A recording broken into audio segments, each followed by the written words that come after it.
Into the forest to collect some more leaves for the ladies. They needed them to make the garlands for the wedding flowers. He put his bag together with a sandwich and a drink. He remembered his torch this time and the matches and a knife to mark the trees so he wouldn't lose his way. He made his way along the path in the bright sunlight, and he came to a large tree which had fallen down across the path. As he tried to climb over it, he stabbed his leg on a piece of twig and it started to bleed. As he tried to climb over the trunk, he fell, and his bag fell on the other side and opened and everything fell out. He hadn't been known to Mowgli. As he collected up his things, he forgot his torch, which lay by the side.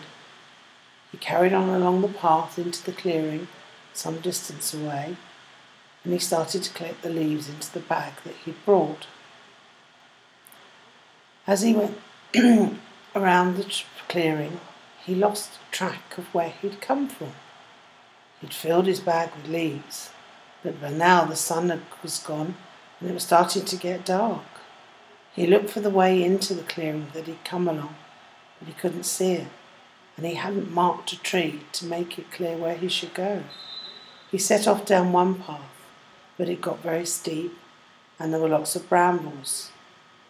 He was getting cut on his hands and his arms. He made his way back to the clearing, looked for his torch in his bag, but it wasn't there.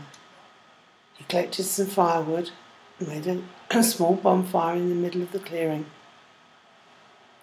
sat and ate his sandwich and his drink, and decided to stay there for the night, fearful that Shere Khan or Kaa the snake might come by. But he kept the fire built up and he got some sleep.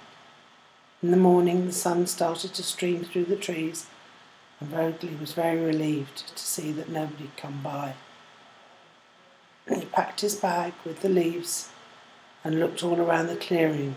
This time it was easier to see the way he'd come in, and he caught sight of his footprints. He followed them along the path, and he saw the trees that he'd marked, and lo and behold he came back to the large trunk that he'd fallen over.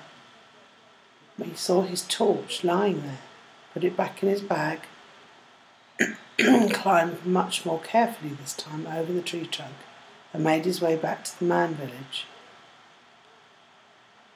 The elders were all waiting in a group, ready to go to search for Mowgli in the forest.